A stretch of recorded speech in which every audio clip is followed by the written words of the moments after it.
Como é que tu gostavas que as pessoas recordassem o teu trabalho? Pá, eu francamente não penso nisso. Não quer dizer que as pessoas me sejam indiferentes, mas eu consegui foi uma coisa muito importante, pá, que é estou satisfeito comigo próprio, pá. Uhum.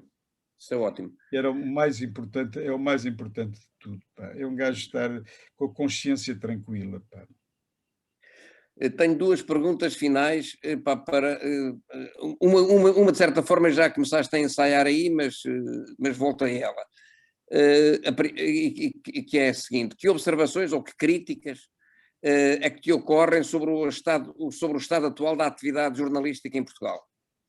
Começaste já a ensaiar aí um bocadinho há pouco, quando estavas a falar na. Pá, eu eh, tenho pena, muita pena dos jornalistas, atuais e das famílias, pá, porque apostaram tudo, eh, digamos, fazer as famílias proporcionaram as que podiam, não é? Mas sim. que as pessoas, que os jovens filhos seguissem o curso de comunicação social, que por um lado me parece que é importante, mas não tem em conta, mas infelizmente não é só jornalismo, se falasse Sim, de sim, claro. direito era a mesma coisa, pá. Sim, sim. São os discursos que existem agora são autoestradas para o desemprego, estás a perceber? E o exercício da Não, profissão, como é que tu olhas para ela agora que estás a olhar isto com mais distanciamento? Com- mas em relação aos Ao, profissionais que ao jornalismo atual, exatamente. Que observações ou que críticas é epá, que tu fazes ao exercício, ao jornalismo que tu vês hoje, que observas hoje? epá, Das televisões, dos repara, jornais? repara, eu tenho uma visão muito, muito crítica sobre o jornalismo de hoje, mas não meço tudo pela mesma rasa, estás a perceber? Claro. E o que eu contesto fundamentalmente é que, olha, o Diário de Lisboa havia um diretor e patrão que se Sim, chamava António Pedro Ruela Ramos. exato. Era um senhor, era uma pessoa absolutamente fora do normal, pá. Mesmo o que é um tipo que se chama Manuel Figueira, que era Sim, foi diretor do Século e que foi também um homem do telejornal, o diretor do telejornal, era um homem feito com regime, sim. mas era um senhor, pá.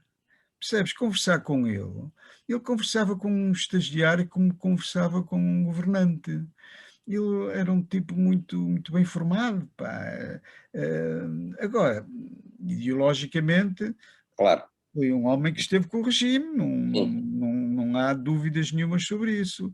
Epá, um Fialho de Oliveira, que é um homem que esteve na RTP durante muitos anos, não é?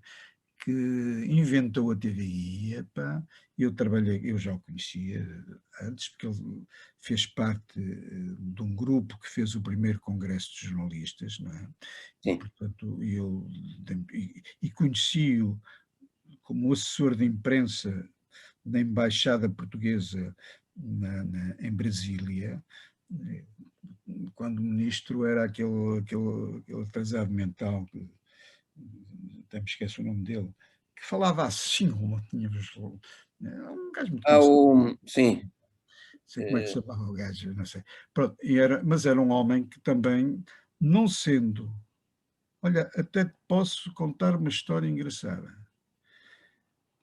Ele era um homem de direita. sim.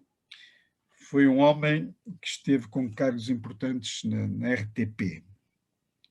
Foi um homem que fundou a TV Guia.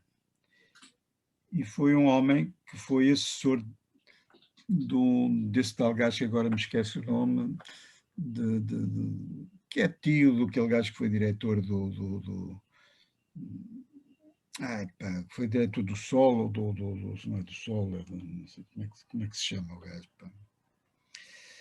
Bom, o Fialho de Oliveira é um gajo do povo que cresceu, foi subindo, era um gajo do regime, mas era um gajo muito honesto, e era um gajo que nunca denunciou ninguém por ser do PC, por ser seja do que for. Uhum.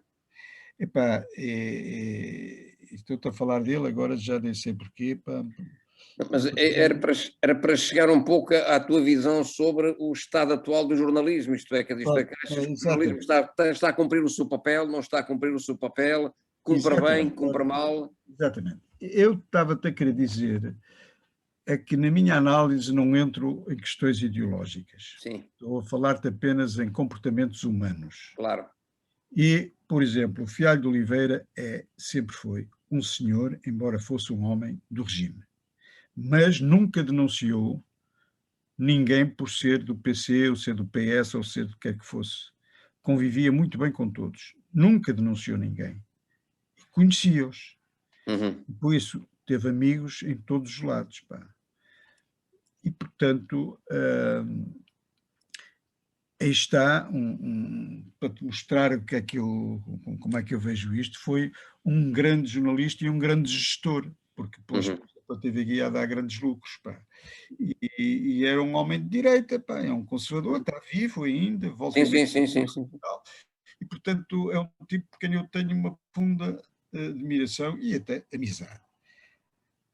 O que é que eu tenho de dizer mais? Portanto, já não me lembro outra vez, porque estou a falar dele com alguma emoção, pá, mas queria-te falar como é que era antes. Não, mas o atual estado, isto é, quer dizer, que quando tu olhas para a informação que é feita nos jornais hoje, nas revistas, nas televisões, quer dizer, que tipo de observações ou de críticas é que te ocorrem fazer sobre o exercício do jornalismo? Isto é, como é que o jornalismo está a cumprir o papel que é suposto que cumpra? Não podemos generalizar, Sim, sim, de acordo, mas aí mas podes depois hoje, mas particularizar na hoje, resposta. mas hoje não há uma informação séria e profunda como havia antes, apesar da censura. Tu hoje, tu vê o que se passa com a TV Guia, com a TVI, com aquela dança de cadeiras, aquela gaja que foi para lá e que manda, e depois saem uns, saem outros, e não sei quando. É uma televisão, é uma coisa de uma importância tremenda.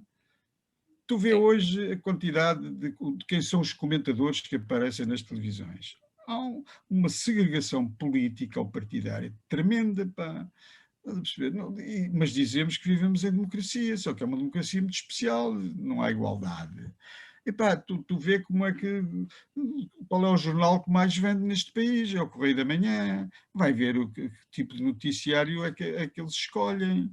Hoje os jornais não são propriamente de informação, são negócios, para ver o que é que dá mais dinheiro, o que é que não dá e como é que influenciam. E como é que influenciam? Das mais diversas maneiras, a começar logo pelos seus comentadores. Tu tens o Júdice como comentador da SIC, com uma série de rubricas e não sei quantos e tal. E, bem, e estamos nisto. Portanto, quem é que são os democratas deste país? Eh, Estamos como estávamos antigamente. Tu olha para os comentadores, eu dou muita importância aos comentadores que existem nas televisões porque formam opinião. Uhum. Mal ou bem, formam. E são escolhidos a dedo. E são escolhidos a dedo porque quem manda nos jornais é gente que tem dinheiro. Não encontras ninguém que seja administrador ou que seja proprietário de uma estação de televisão. Ainda tens o exemplo do Balsemão, que de todos é o que me parece mais equilibrado e faz o Expresso é um bom jornal, pá. Portanto, temos que ver tudo isto. Não há homens perfeitos, mas a verdade é que eu não estou a defender em termos político-partidários, estou a mostrar a qualidade das pessoas que têm acesso às televisões e cuja opinião influencia o voto de muita gente. Uhum. E nunca visto um país tão corrupto como existe hoje, pá. É uma coisa terrível. E não vês os jornais a denunciarem isto como deve ser, pá. Portanto, que opinião é que eu tenho? Muito má enquanto profissional. Bem, E também depois eu defendo porque sou leitor dos jornais que eu quero e que os portugueses leem o Público. Agora há algumas coisas no Diário de Notícias que volta e meio eu até gosto. Tem lá alguns colaboradores têm bom senso, pá, e têm conhecimento.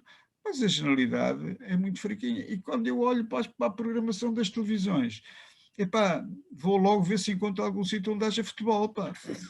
Estás a perceber? É verdade, pá, não há outra hipótese, pá, aquilo é uma desgraça total e completa, pá.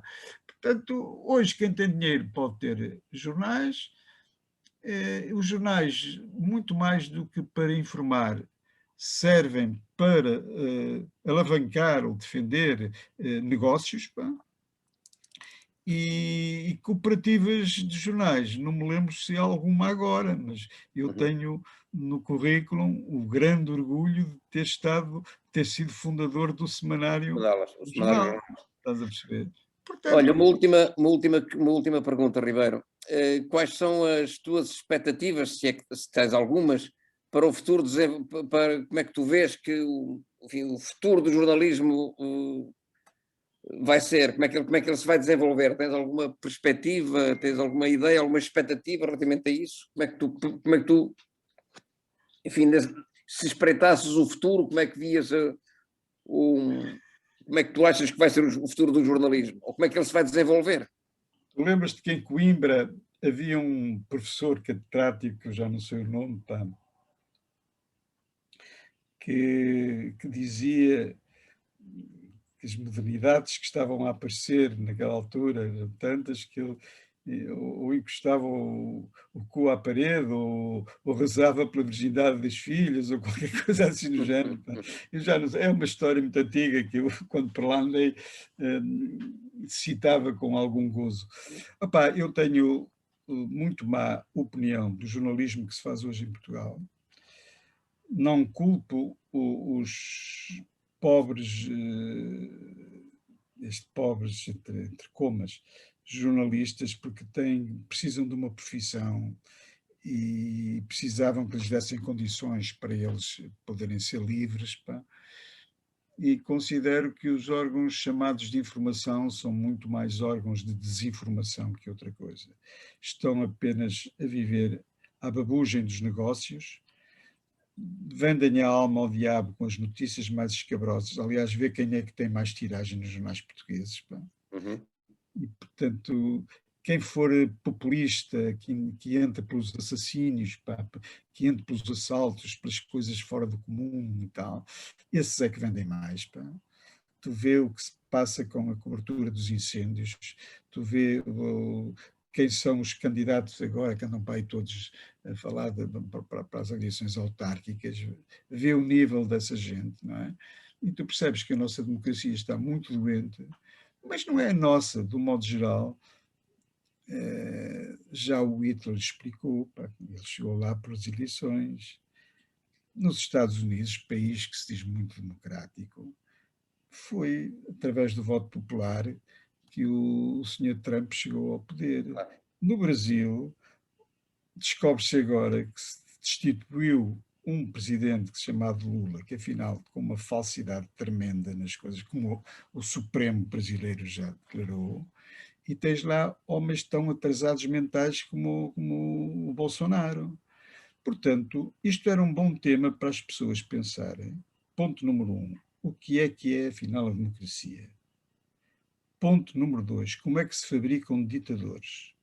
E ponto número 3, quem é que está por trás disto tudo e que tem interesse em que hajam ditadores como estes? Agora, não entro na discussão do Putin ou lá dos homens chineses. O que eu sei, como tu sabes, é que a China era um país paupérrimo e hoje é, provavelmente ainda não é, mas vai ser o principal país mais desenvolvido do mundo, com ditaduras, sem dúvida.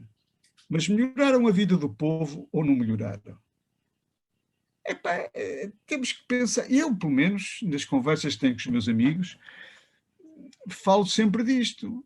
Vejam bem, pá, o que é que interessa. Pá. Tenho um filho meu, como tu sabes, que vive em Macau. Pá.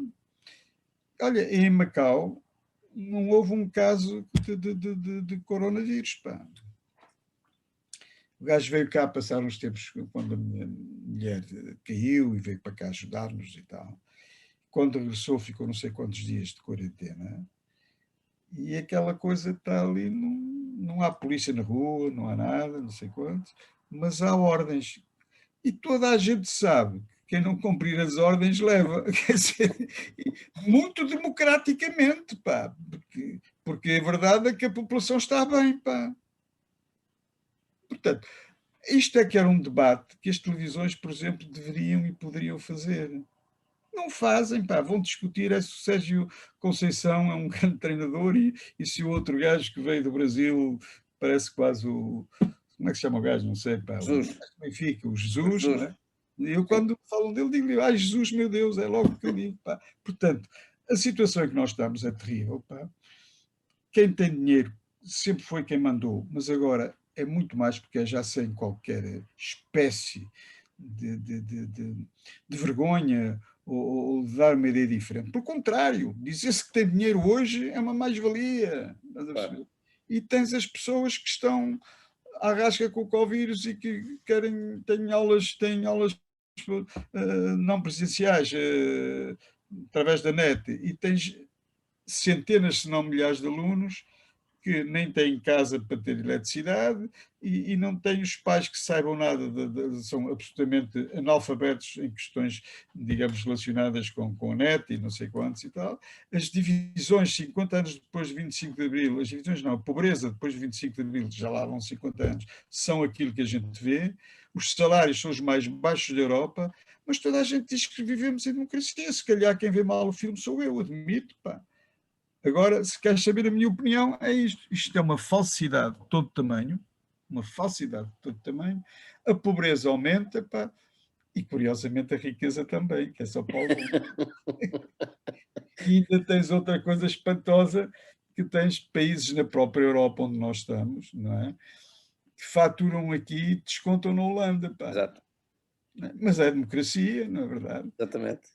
Portanto, o que é que eu tenho de dizer mais? Só?